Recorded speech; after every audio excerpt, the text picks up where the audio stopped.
In 1999, Six Flags Great Adventure opened Blackbeard's Lost Treasure Train, a Zier Tivoli model.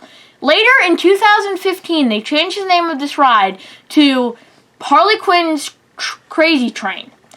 It stands at 26 feet and has a length of 1,181 feet and a speed of 22 miles per hour.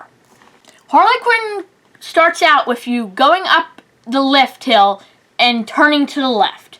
Once you get to the top of the lift hill, you go down a drop that banks down to the left, and then you go on a hill that is banked.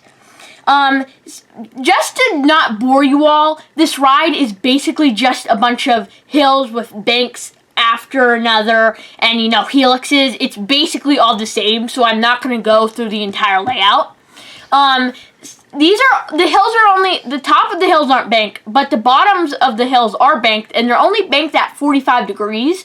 So really, this ride isn't that intense. It's made for families. It doesn't have much airtime. It really doesn't do much. It does go pretty high, and it goes fairly fast. And the most weird feature about this ride is the long trains. Of course, the other Zier Tivolis have these long trains, but this, obviously the same as the other rides, but it has really long trains. Some of the longest trains on any coaster out there. I don't even know how long they are.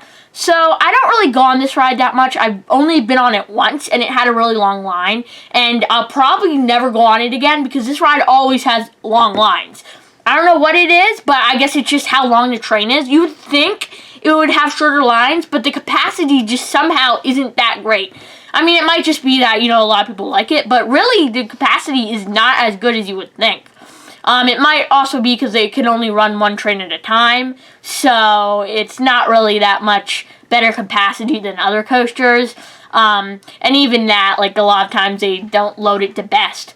But for the final score for Harley Quinn's Crazy Train, I'm going to give it a 4 out of 10. It's not the best ride ever. Yeah, I enjoy it, but I definitely do not want to wait in the line for this again because it always has a long line. The capacity is not the greatest. But I hope you guys enjoyed this video, and I hope to see you in the next one. Goodbye.